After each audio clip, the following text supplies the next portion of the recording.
Hey, well, welcome back. And so today, again, because I don't know, this is gonna be the Friday video, so we might as well just kind of have fun with it. We're going to be reacting to and kind of talking about another TikTok video. So this one is definitely more of a serious note. It's not about like dating relationships like the other ones that I've done. But anyway, I thought the information in this one was pretty good and brought up some interesting points. And it's something that I had to do a little bit more reading on, but definitely some important things here and stuff that I found really interesting. So let's get into it. And like as always, I'll pause during certain times to kind of provide additional commentary or whatever else with it. So yeah, let's jump right into it.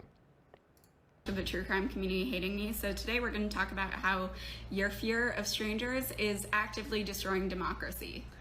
We're just going to jump right in. Small talk, if you don't know, is the enemy of the authoritarian state. Authoritarian regimes work best when people fear the people around them. Because when you fear the people around you, you cannot organize and you cannot work to address the institutions that are actually causing you harm. But wait. So we'll start here. So, okay. So what she's saying is that if you don't trust the people around you, people in your community, whatever, that you can't organize and obviously you can't like organize protest groups, whatever. Now, while I believe what she is saying is true, what I will say is I think she's being a little hyperbolic in talking about like actively destroying and corroding democracy and whatever, and authoritarian regimes thrive. It's like oftentimes it's not so much that you distrust the people around you. It's that if someone really wants to, if you're talking about like state control or government control and stuff like that, it's really only as long as they can find a particular enemy, if they can point the large majority of the public at a certain thing. Usually it could either be a group of people or it could be a type of person, right? So oftentimes in American politics, they use the archetype of the small business owner as sort of like a rallying cry, like, oh, this is going to hurt or help small business owners, right? So it's not so much that they're trying to point out the small business owners to you. They're just trying to get you to identify with them and feel a certain type of way, whether or not they're trying to get some form of reaction out of you. So I don't know if it's so much because I think here she's talking about like interpersonal connections. Like later on, she references talking to somebody at a coffee shop. And while yes, there is that like you can sort of distrust those people, but at the same time you're much less likely for that, and it's more likely that you not so much distrust an individual, but you distrust a certain like archetype of person. So let's see what she gets into, but I think we're gonna continue on. You might say, we don't live in an authoritarian regime. How is me fearing talking to strangers actively harmful to democracy? I'm just trying to protect myself, but you're wrong. It's really no coincidence that the stranger danger thing took off in the 1980s when what was coming to power? The conservative movement. And how did the conservative movement respond to the social and political upheaval of the 1970s? By creating a carceral state instead of creating a welfare state, which actually could have prevented so much of this crime. But, by teaching people. So what she's referring to, I believe, in like the talking about the rise of the conservative movement in the 80s is, I believe she's referring to the either perceived or actual crime wave, Jesus, that we had in the 80s here in the U.S. There was and specifically stranger danger, if you want to talk about that. I remember growing up myself, and not talking to strangers was like a really big thing. That was everyone really kind of drilled that into your head. And the issue around that is not so much, and she is correct in saying that the stranger danger thing is a little bit of a myth, but what I feel like what gets left out when you have this conversation is, so yes, statistically speaking, right, a stranger is not going to, corner you in an alleyway and rob you, and stab you or whatever. Like, that's statistically very low on the whole. But the problem is when that happens to someone,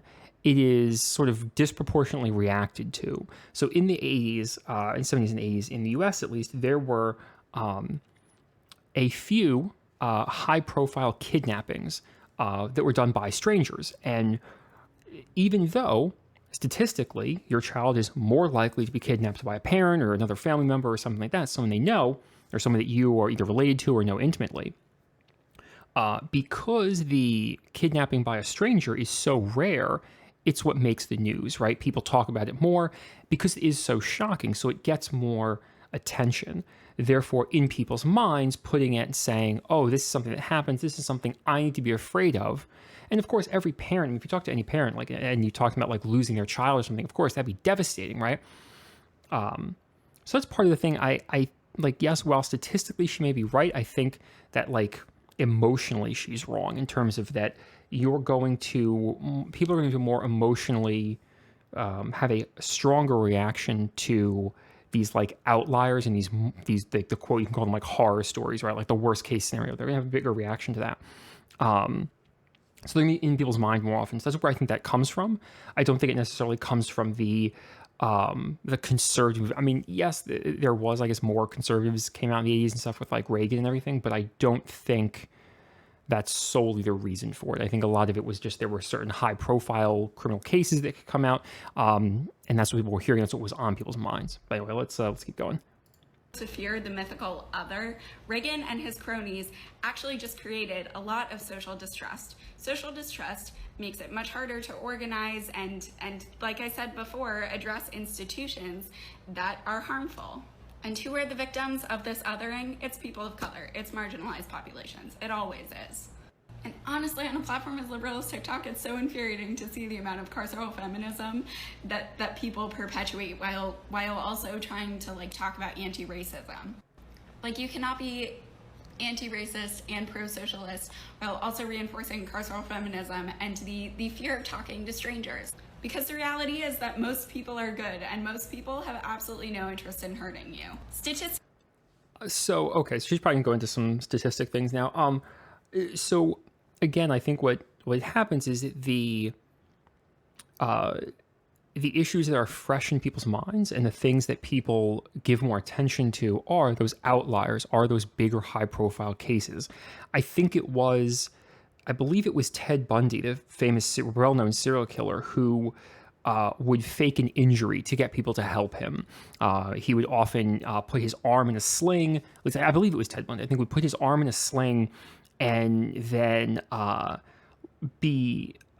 a van, and I believe he would like load struggle with something, using only one arm, and wait for people to approach him and say, hey, can I help you with that? Like, you look like you're struggling there or whatever. And he would say, oh God, thank you so much, whatever. And all of a sudden, when they were in this like compromised position with their guard down, thinking, oh, this is somebody who's hurt, he needs help, he would flip the script on them. And then of course he would abduct them.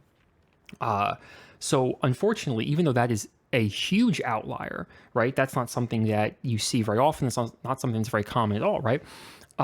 We look at that as a regular citizen. We look at that and say, oh my God, like this is crazy. I have to be wary of someone with a sling because they might be faking it. They might flip the script on me, and I have to worry about myself, right? So that's where the whole stranger danger and all that stuff kind of comes from. It comes from these, like I said, these high profile cases that go into it. And then she talks about this carceral feminism, and I want to address that because there's definitely a narrative, especially among young people and all that, and millennials and stuff like that, about the strangers talking to you in public. Very often you will hear stories and hear people give you accounts of times in which a random dude approached them, especially when we're talking about women here, when a dude approached them on the street or in a coffee shop or out at the gym and started talking to them, and they were super creepy and he just wouldn't leave them alone. Or, plenty of women have stories of times when they were like followed in a store somewhere or whatever, or didn't feel safe walking alone at night because somebody was, maybe someone was stalking them, or maybe had these issues that happened. So of course, everyone has, a lot of people who have these stories, right? Maybe not every single person, but a lot of people do. So it's hard to tell someone like that, well, like if I experience something like that, right? If you're a woman, you experience something that firsthand, like a stranger danger moment firsthand, and then somebody, say like her, is to come up to you and say, whoa, you gotta be rational here. I mean, statistically, that was really not likely to happen at all. And it's like really difficult to say to somebody that even if they have a situation like that happen to them that is very unlikely, it's hard to force them to rationalize that they should disregard it because, well, it's an outlier. It's not likely to happen. It's not the norm. That's very difficult to do. And I don't think I think it's so hard. I think it's very hard to have these conversations because if somebody is assaulted by a stranger, and then you tell them, well, more statistically, I mean, it's going to be somebody you know. It's going to be like a friend or family or whatever. That doesn't help that person, right? That doesn't like make what happened to that person any less severe. So it's very difficult to have these conversations because you, on one hand, you want to be sympathetic and you want to have empathy for people who are victims of crimes, but at the same time, you don't want to just be super callous towards them and say, well, statistically, I mean, that was really unlikely to happen. So your idea of this, your fear is totally unwarranted. In fact, kind of racist. Like, you really can't do it because then it comes off, of course, comes across as you're victim blaming, and we don't want to do that. So it's a very weird line to toe. And and she's probably going to go into it a little more. We'll see how she goes into it, and then we can kind of elaborate from there. But I think I see where she's going. Basically, the people likely to hurt you are the people that you know in real life. According to Rain, 75% of sexual assaults are committed by someone who knows the victim. Like, if you're... So that is actually, I believe that's definitely, I believe that's true, at least from the statistics that I was looking up in preparation. So yes, they said 75% of sexual assaults committed by someone you know. So that's true, though it is broken down into different categories. It's not necessarily, when they say someone you know, they're not necessarily meaning just, say, a family member, right? It could be an ex relationship, someone, a significant other, that type of thing. Very rarely is it the complete and total stranger, as in somebody who you've never met before, never seen before, and then all of a sudden this person just decides to attack you. That's the rare part. So that's true, but again, it's still difficult to say to somebody. So even if, 25%, right, of all sexual assaults are committed by total strangers, right? If 75% are by someone you know. So if I meet someone who was assaulted by a total stranger, they're part of that 25%. And I tell them, well, by the way, what you experienced, really an outlier. I mean, come on, 75% of them is going to be somebody you know. So you have to say it's really rare what happened. Like, that's not going to comfort that person. That's not going to help them get over their trauma. It's not going to do anything for them. In fact, if anything, it's make them angrier. And again, make me sound like I'm victim blaming. So, like, yes, these statistics can all be true. And if you're trying to be like anti-racist and all that stuff, like, that's fine. But you also have to sympathize with a victim who can have very real trauma and very real response to these things. And there's like PTSD and all this other kind of stuff. So, like, yes, on the one hand, statistically, maybe something is very unlikely, but you have to be aware that it does still happen to people. And if you're talking to someone that did happen to, your like big brain, math and statistics is not going to comfort them and not going to like change their mind on things, very easily. Going to be harmed by someone, it is not the person who is talking to you in a coffee shop. And look, this isn't to say that you need to talk to every stranger. I get it. Sometimes you're not in the mood, and sometimes they're annoying and they give you a creepy vibe. That's okay. But refusing to talk to someone on principle because you fear... Okay, that's a really good point. I like that. The idea that, like, you don't have to talk to every stranger, and that's true. If you don't feel like talking to someone, just don't freaking talk to them. Now, I may disagree with her reasons for why you wouldn't talk to someone, because I think the overall narrative of the random dude in the coffee shop being creepy or weird or whatever is a little too much, then most people are just really normal. Like, because she says that, like, most people are not looking to hurt you. I do believe that's true. I also think most people are really not. I don't think most people have like sinister intentions or are super creepy. I think it's just people kind of feel that they're creepy because they're not used to it, or all they hear are like the bad stories, and therefore, again, it puts it at the forefront of your mind, and this is something you come to expect, and you're not going to sit there and rationally think about like the statistics and say, oh, this is likely to happen or unlikely to happen, I should be rational and talk to this person. No, you're not going to come up with that. So, but yeah, talking about groups of people or specific archetypes that you're not going to talk to because you feel for your well-being, yeah, that's understandable. I wouldn't sit there and say, well, on principle, I don't talk to strangers because they could potentially hurt me. For your well-being is one of the things that stands in the way of building and maintaining social trust. And when you perpetuate the belief that strangers are the people who are going to harm you, you make it harder for people to recognize the covert signs of abuse that actually lead to violence. I have to get examples for that. I'm not sure what she means by that. It makes it hard to recognize signs of abuse. Granted, if you listen to Twitter, literally everything is a sign of abuse, but that's another video. I don't know. exactly what she means by that or what examples. So perhaps if you gave some examples, that would be a little better because then you could get a better idea of like exactly what she was referring to when talking about like how you'd miss signs of abuse. You tell people if you're the mythical person standing under their car waiting to slash their Achilles heel, you are actively sowing social distrust. You're addicted to the rush. Okay.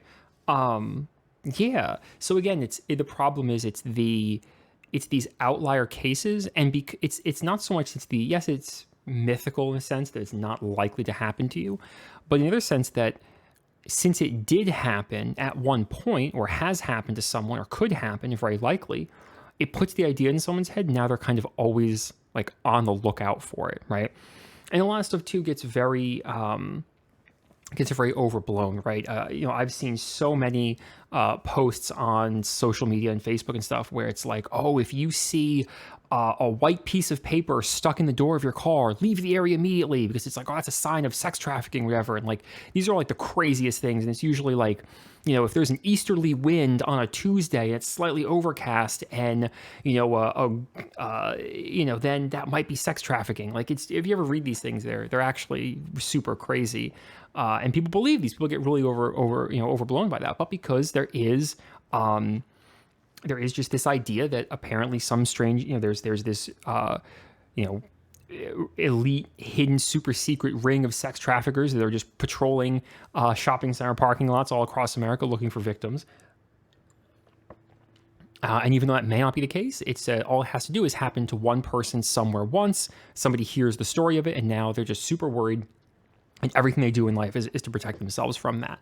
There's entire lines of self-defense equipment, right? Those little, they're like, I forget what they call them, but they're not brass knuckles because those are illegal, but like they're like those Kubaton things, I forget what they call them, those little like pointed batons, mace, pepper spray, tasers or stun guns, all this kind of stuff.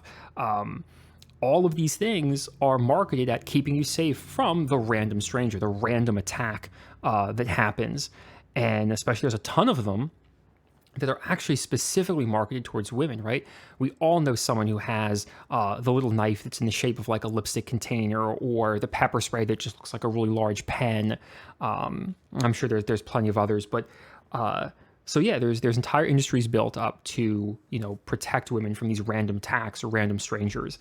There's other ones, there's other most self-defense equipment or companies that make things for self-defense are usually all about this random attacker that's supposedly going to come after you.